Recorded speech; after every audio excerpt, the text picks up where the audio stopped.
Rusia respira aliviada. Intentona golpista fue abortada. Líderes y soldados rebeldes son indultados. Así es, el día de hoy se ha sabido que, gracias a la intervención del presidente bielorruso, Alexander Lukashenko, el líder del grupo Wagner, y líder de la rebelión armada generada en territorio de Rusia, aceptó la propuesta del presidente bielorruso y ha aceptado abortar la intentona golpista y devolver a sus fuerzas a sus campamentos base en los territorios recientemente anexados a la Federación Rusa.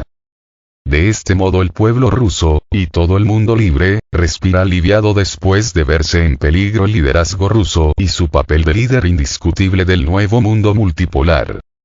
Ha trascendido que el líder de los Wagner aceptó irse a Bielorrusia para vivir ahí después de que eventualmente deje el liderazgo de la empresa militar privada Wagner. Asimismo, su exigencia de que los mandos militares rusos sean relevados de sus cargos está siendo seriamente considerada por el líder supremo y presidente de Rusia, Vladimir Putin. Recordemos que toda esta situación se generó a raíz de las fricciones entre el líder de los Wagner y el alto mando militar ruso, pues el primero acusaba a los segundos de engañar al presidente ruso y al mismo pueblo ruso acerca del desarrollo de la operación militar especial rusa en Ucrania. Pues según Prigozhin las fuerzas armadas rusas, y el mismo grupo Wagner, están experimentando muchas bajas a consecuencia de la mala organización de las fuerzas armadas rusas. Asimismo, acusa a los altos mandos militares rusos de negligencia y corrupción al negarle al grupo Wagner municiones y armas necesarias para desarrollar adecuadamente las tareas encomendadas en contra de las fuerzas ucranianas y de los mercenarios extranjeros, lo que deriva en un alto porcentaje de bajas entre los miembros del grupo Wagner.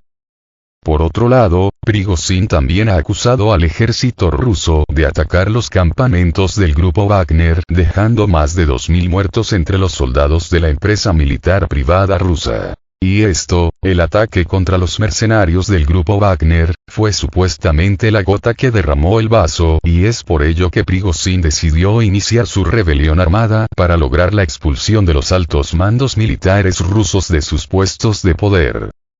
Esta exigencia de Prigozhin no es nueva, pues prácticamente desde el inicio de la operación militar rusa en Ucrania ha estado acusando al alto mando militar ruso de negligencia y corrupción, lo que, según él, ha llevado a un avance lento de la operación militar especial, así como a una alta tasa de bajas dentro de las filas del ejército ruso y del mismo grupo Wagner.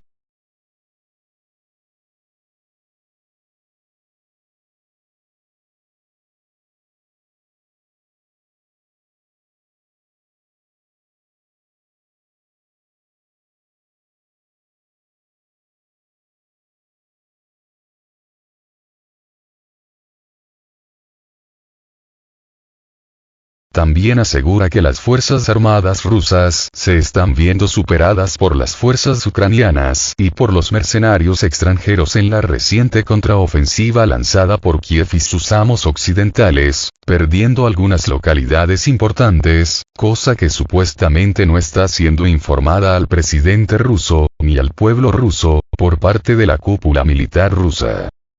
Se comprende que habrá algunas pérdidas en esta contraofensiva ucraniana, pero en realidad lo que está haciendo el ejército ruso es desgastar al ejército ucraniano y a los mercenarios extranjeros, no por nada las bajas extremadamente altas que están experimentando las fuerzas armadas ucranianas, así como los combatientes extranjeros.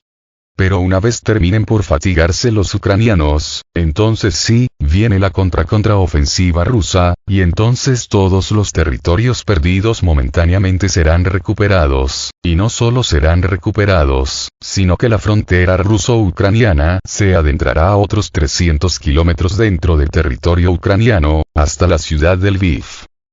Se entiende que si bien en algunas cosas puede tener razón Prigozhin, en algunas otras muy probablemente exagera, o de plano miente. No obstante, aunque tenga razón en ciertas cosas, eso no justifica una rebelión contra las fuerzas armadas rusas, ni contra el presidente ruso, pues hoy por hoy es cuando el pueblo ruso necesita estar más unido, así como también sus militares, ante esta agresión que están sufriendo en Ucrania por parte de la OTAN. Y esto me lleva al otro punto que sostiene Prigozhin, pues, según él, es mentira que Rusia esté librando una guerra contra la OTAN en Ucrania, cuando el mismo mando militar de la OTAN, así como el presidente estadounidense, Joe Biden, y todos sus lacayos de la Unión Europea, han declarado abiertamente que no detendrán el apoyo militar y financiero a Ucrania hasta que no sea derrotada Rusia, y que la lucha seguirá hasta que caiga el último ucraniano. Es más, el mismo secretario general de la OTAN, Jens Stoltenberg, ha declarado que algunos países miembros de la OTAN pueden entrar abiertamente a la guerra contra Rusia en Ucrania. Que si bien no sería en territorio de la OTAN, lo que no permite invocar el artículo 5 referente a la defensa común, así que sería la misma OTAN enfrentándose abiertamente contra Rusia en Ucrania. Sin embargo, es bastante obvio que desde el inicio la OTAN está involucrada totalmente en la guerra de Ucrania, quizá no enviando militares de forma abierta y descarada, pero sí que envía asesores, especialistas y aún a los mismos militares, solo que disfrazados de mercenarios. Por lo tanto, esta afirmación de Prigozhin de que la OTAN no está en guerra con Rusia es totalmente falsa, lo que hace preguntarse: ¿de qué lado realmente se encuentra Prigozhin, si con el pueblo y gobierno rusos, o, por el contrario, al servicio de los intereses de los gobiernos occidentales?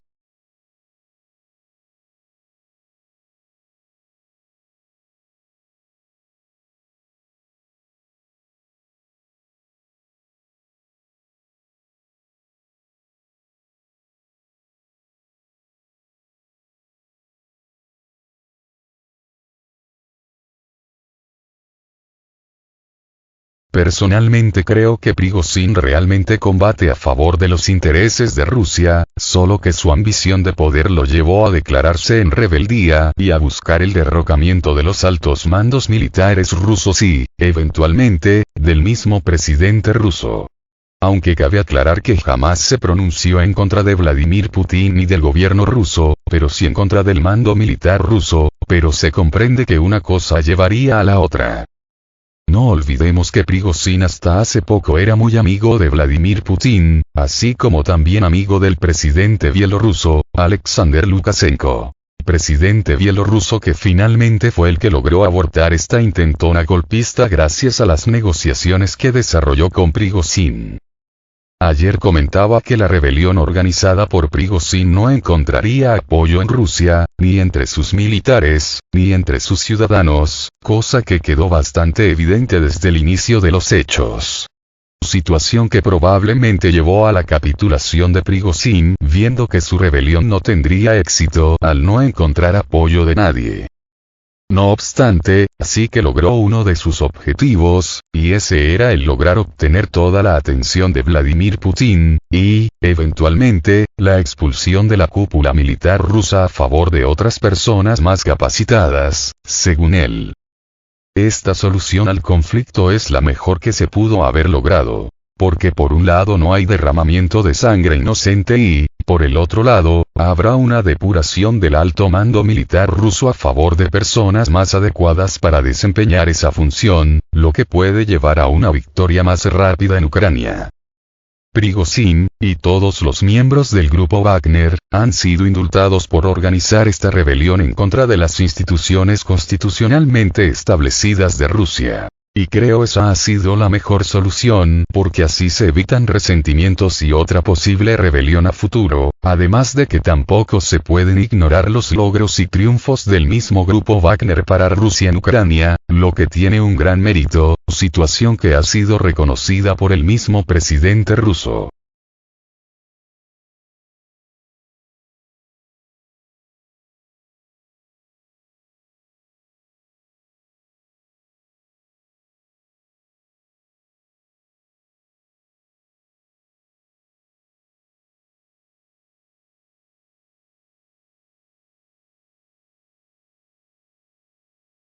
Además, de esa manera también se evita una posible ruptura dentro de las Fuerzas Armadas rusas que combaten contra la OTAN en Ucrania. Y, asimismo, trae nueva fuerza al ejército ruso, así como una unidad más sólida, lo que se traducirá en una mayor capacidad de combate y una mayor eficacia.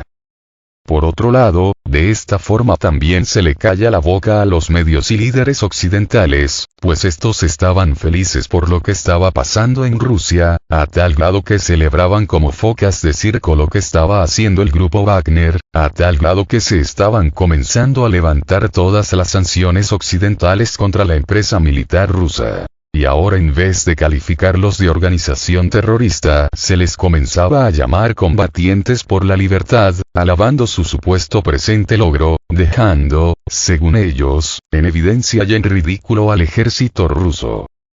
Los medios occidentales comenzaban a decir que el grupo Wagner deja en evidencia tanto la presunta incapacidad del ejército ruso, como la supuesta gran eficacia de las fuerzas armadas ucranianas, porque, según ellos, los Wagner tardaron más de un año en poder vencer a las fuerzas ucranianas en Bakhmut, sin embargo, solo tardaron horas en penetrar y conquistar ciudades y territorio ruso.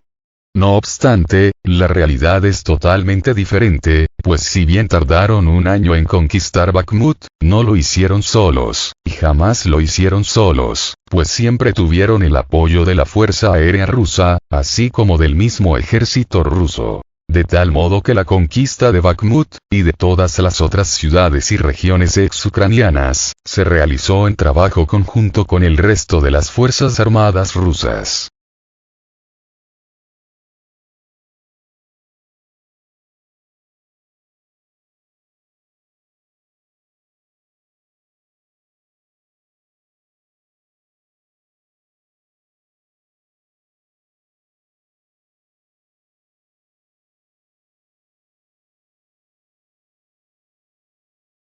Por otro lado, si pudieron entrar fácilmente en territorio ruso, fue precisamente porque se trata de ciudadanos rusos. Es más, si me apuran, se trata de una facción del mismo ejército ruso. Así que, ¿qué de raro tendría que pudieran volver a su propio país sin más oposición? Además, al formar parte de las mismas Fuerzas Armadas rusas, no estaba claro qué acciones se tenían que realizar, y no fue hasta que el presidente ruso se pronunció que se empezó a atacar a las unidades del grupo Wagner dentro del territorio de Rusia. Pero, como lo vuelvo a repetir, se les tuvo mucha consideración porque se trataba precisamente de unos héroes de guerra rusos, soldados que combatieron del lado del ejército ruso para derrotar a los ucranianos y a los mercenarios extranjeros. Y esa es la razón de por qué entraron de manera relativamente fácil a territorio ruso y ocuparon algunas pequeñas localidades. Pero rápidamente el líder de los Wagner lo comprendió todo, e inmediatamente abortó la rebelión y devolvió a sus fuerzas a sus bases en los territorios recientemente anexados a la Federación Rusa, es decir, a territorio ex-ucraniano. Después de todo ya había logrado su principal objetivo, y ese era atraer la atención de Vladimir Putin y poner sobre la mesa la posible destitución de los altos mandos militares rusos. Por otro lado, para aquellos que ya estaban celebrando esta posible intentona golpista en Rusia, no solo el grupo Wagner se devuelve a sus bases en Ucrania, sino que ahora mismo se estaría comenzando a preparar la toma de la capital ucraniana, Kiev, desde territorio de Bielorrusia. Por lo que el chirrión se les salió por el palito a los líderes occidentales, así como a sus medios de propaganda, entiéndase, medios de comunicación occidentales.